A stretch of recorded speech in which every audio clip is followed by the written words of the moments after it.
Imagine, just for a second, having to write the exact same line of code 100 times. Just typing print hello over and over and over again.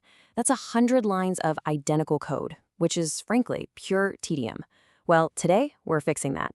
Welcome to our explainer on Python Bootcamp Day 3, where we're tackling loops, which are pretty much your ultimate time-saving automation tool. Diving right into the Day 3 curriculum from Inqilab Patel, today is a massive step forward. We're officially graduating from writing basic, one-off commands to unlocking some actual, heavy-hitting programmatic power. Here's our quick roadmap for today. Number 1, the power of automation. 2, while versus for loops. 3, mastering the range function. 4, loop control statements. And finally, nested loops and patterns. Let's jump into section 1, the power of automation. Let's be honest, good programmers are kind of fundamentally lazy, but in the best way possible. They let the computer do all the heavy repetitive lifting for them. And that brings us to our core definition. Loops allow a program to repeat actions without writing the same code again. This is literally the secret sauce for making our programs dynamic instead of static. Instead of hard-coding every single step, we just hand the computer some instructions and tell it exactly how many times to run them. Section 2, while versus for loops. Okay, let's open up our looping toolkit and we figure out exactly when we should use which tool. It really boils down to what you know before the loop even starts. A while loop that runs as long as a condition remains true. It's like running on a treadmill until you're just too exhausted to take another step. A for loop, on the other hand, is for fixed repetitions, when you know exactly how many times you want to repeat something. That's more like telling yourself you're going to run exactly 5 laps around the track, period. Let's look at how the while loop syntax actually translates to code. First, we set a starting point. Count equals 1. Then we say while count less than or equal to 5, do something. In plain English, we're telling Python, hey, check if the count is 5 or less. If it is, print that count. But here is the absolutely crucial part. Count plus equals 1. You have to manually increase that count by 1 each time. If you forget that line, the condition stays true forever, and your loop just never stops. Now, contrast that with a for loop syntax. Check this out. For I in range 1, 6, print I. Look at how much leaner that is when we already know our exact target. We don't have to manually create a counter variable or worry about incrementing it at the end. But you've probably noticed this introduces a brand new concept that's doing all that heavy lifting for us, the range function. Which brings us to section 3, mastering the range function. Let's unpack how we define the boundaries of these loops using this incredibly versatile tool. Start, stop, and step. These 3 simple parameters give us total, complete control over our fixed repetitions. You can tell Python exactly where to begin counting, where to stop, and how big of a leap it should take between each number. Okay, quick pop quiz based on the worksheet from the source text. What exactly do you think range of 5 produces? Take a second to mentally trace what the computer is going to do here. Did you guess 1 to 5? Well, if you did, you just fell right into a classic beginner trap. Range 5 actually produces 0 to 4.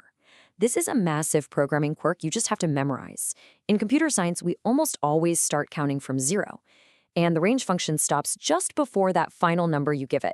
Let's walk through some of these specific examples straight from the Day 3 worksheet to see start, stop, step in action. So range from 1 to 6 gives us 1 to 5. Starts at 1, stops before 6. Makes sense. But look at range 2, 10, 2. That third number is our step. By stepping by 2s, we're suddenly generating only even numbers, 2, 4, 6, 8. Swap that starting point to a 1, keep the step of 2, and boom, you've got odd numbers, 1, 3, 5, 7, 9. It's so simple, but so powerful. Moving right along to section 4, loop control statements.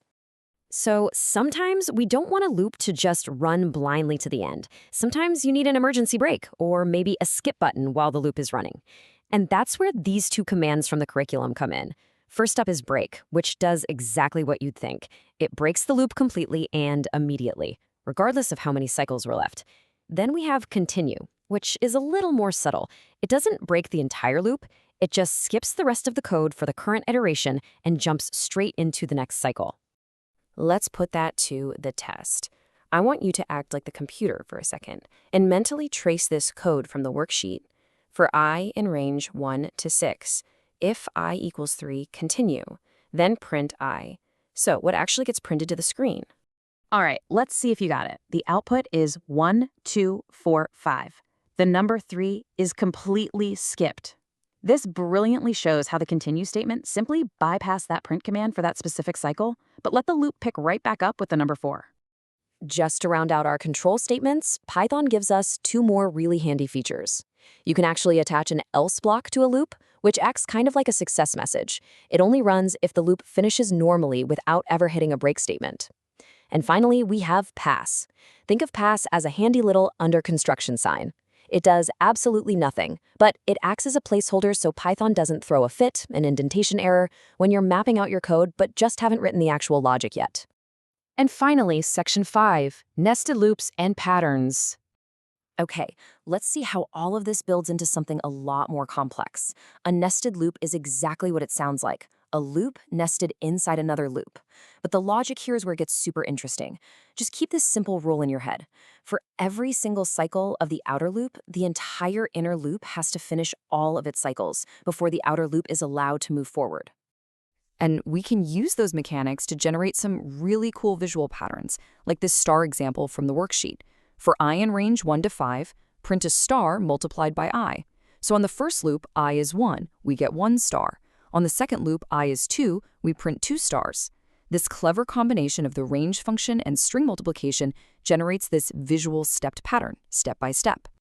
So, stepping back for a second, mastering loops really means mastering the ability to efficiently manipulate totals, counts, and visual patterns across massive amounts of data, all without breaking a sweat. It's an absolute game changer for your coding abilities. So, what is on the horizon? According to the curriculum, Day 4 is all about arrays, which we call lists in Python, and strings. So I'll leave you with this. Are you ready to apply your brand new looping superpowers to search, slice, and traverse actual collections of data? Because once you start mixing loops with data structures, the possibilities are virtually endless. Thanks for joining me for this explainer, and keep coding.